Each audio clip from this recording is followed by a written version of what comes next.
여러분 안녕하세요. 오늘도 큐티로 나오신 여러분 환영합니다. 여러분 어때요? 레위기가 점점 재밌어지지 않습니까? 저는 좀 재밌는 것 같습니다. 오늘 너무 재밌어가지고 19장 한 장이었는데 저는 이거 생각도 못하고 20장까지 그냥 다 읽어버렸네요. 20장은 또 내일 하도록 하겠습니다. 오늘 19장 20장은 여러분 레위기의 가장 메인 핵심이 되는 구절이에요. 하나님이 우리를 불러내셨는데 왜 불러내셨습니까? 하나님을 따라 거룩하게 되기 위해서 우리를 부르실 거거든요. 거룩함이 여러분 뭐예요? 바로 구별됨입니다.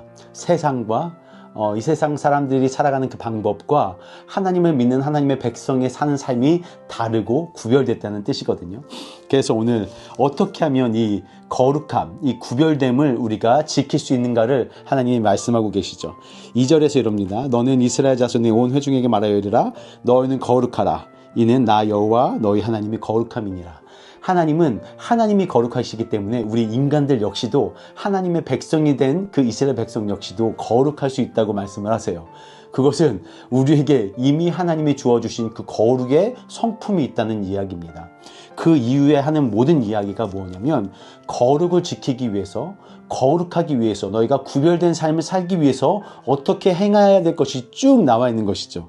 그런데 이것이 우리에게 전혀 불가능한 것이 아니라 우리가 할 수 있다라고 하면서 말씀해 주시는 거예요. 내용들을 보니까 어때요? 여러분 참 도덕적으로 또 이런 제사적으로 또 하나님을 섬기는 방법 그리고 그 이웃을 섬기는 방법이 자세하게 나와 있는데 너무 되게 감동적이에요. 하나님이 사람을 이렇게 사랑하시는구나. 우리 이웃과의 관계를 이렇게 제정해 주시는구나. 하나님과의 관계를 이렇게 만들기 원하시는구나. 선한 하나님의 그 이미지와 성품이 이 19장에 얼마나 많이 자세하게 나오는지 모릅니다. 그러면서 계속 나오는 바 여러분 보셨죠? 나는 여호와니라요. 내가 너희와 함께하는 여호와라고 말씀하시면서 너희의 이 모든 행동들을 내가 지켜보고 있다고 말씀하시는 거죠. 이게 다 십계명에서 녹아져 있는 거거든요.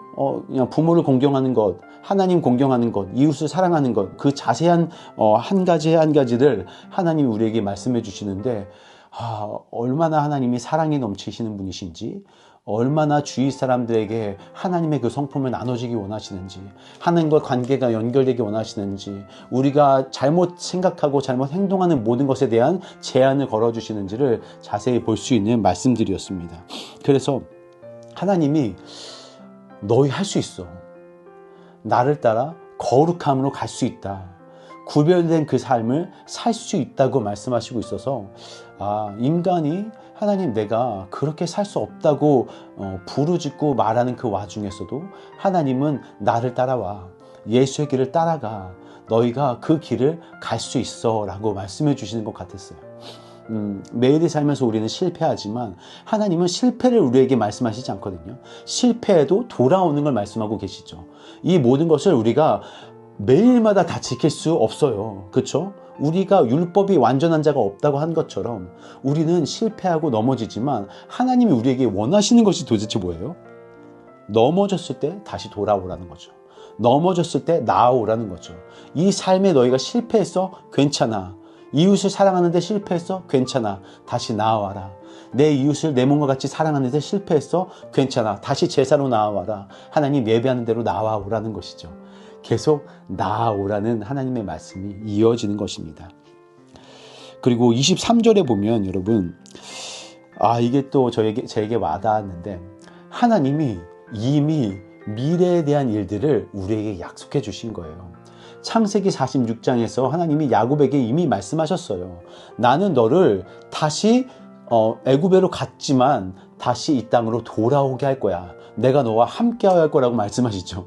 그 하나님의 모든 계획과 플랜 속에 이 모든 일들이 진행되고 있다고요.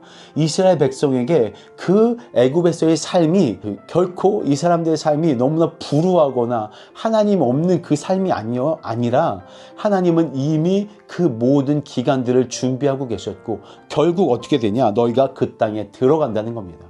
46절에서 너희가 그 땅에 들어가서 넷째 해가 될 것이고 다섯째 해가 될 것이고 너희가 그 땅을 모두 정복해서 너희의 그 소산이 그 땅에서 날 거라는 것을 이미 우리에게 말씀하고 계시죠. 하나님의 우리의 시작을 아셨다면 우리의 마지막을 알고 계시는 거예요. 그러니 그 약속하심 안에서 여러분 사실 수 있겠습니까? 기다릴 수 있겠습니까? 하나님의 그 플랜이 이루어지는 그때를 우리가 바라보고 사는 거죠. 근데 하나님의 약속은 한 번도 우리를 실망시킨 적이 없거든요. 하나님의 약속이 성취되지 아니한 적이 한 번이라도 있었나요? 여러분 삶을 통해서 하나님이 하시고자 하는 모든 일들을 하나님은 이미 하고 계시다는 이야기고, 그것을 믿고 신뢰하며 따라가 달라는 그런 이야기가 오늘 23절부터 쭉 나오는 거죠. 하나님은 신뢰할 만한 분이시고, 여러분의 삶을 하나님 장난치지 않으시고, 그 하나님의 계획된 것처럼 여러분에게 약속해 주신 그 하나님의 나라를 여러분에게 상속으로 주실 것입니다. 믿고 오늘 하루가 또 진행되기를 기도합니다. 마지막으로는 34절이 저는 마음에 와닿았어요. 너희 이전을 기억해야 돼. 너희의 어려웠던 삶을 기억해야 돼. 너희가 거류민 되었고 나그네 되었고, 너희가 그곳에서 속박받았고, 너희가 그곳에서 노예로 살았던 그때를 기억해야 돼. 그러니까 너희가 그것을 기억하고 남에게 너희가 그렇게 당한 것처럼 해주지 마. 너희를 내가 속량해 주었는데 너희가 너희의 그 거류민과 너희의 그 불편한 모든 사람들을 너희가 그렇게 대한다면 내가 그들을 구원해낼 거야. 그러면 애굽 사람과 같이 내가 너를 취급하면 어떻게 하겠니? 하나님 말씀하시는 거거든요. 너희가 그때 되었던 때를 기억해라. 우리가 죄악되었던 때, 예수를 몰라서 죽어가던 그때를 기억해야 돼요. 우리 너무 교만해서 내가 이만큼 알아, 내가 하나님을 이만큼 섬겨 라는 그런 마음들이 있지만, 하나님 그거 원하시지 않으시고 계속해서 낮은 자리로 우리를 부르시는 거죠. 너희가 죄악되었던 그때, 내가 그때 너를 사랑했던 걸 기억해. 그러니까 누군가가 너에게 죄를 지었어? 누군가가 너한테 잘못했어? 그러면 용서해줘. 오늘 제가 여러 가지 사건들이 있었는데, 누가 나한테 이렇게 좀 해줬으면 좋겠다. 이 일들에서 누가 나한테 이렇게 해주면 얼마나 좋을까라는 생각이 들었는데, 그게 하나님이 원하시는 거더라고요. 네가 받기 원하는 그대로 너도 남에게 해줬으면 좋겠어. 너가 사랑받기 원하는 그만큼 너도 남을 사랑해줬으면 좋겠어요. 내 이웃을 내 몸과 같이 사랑하라가 여기서 나오는 거거든요.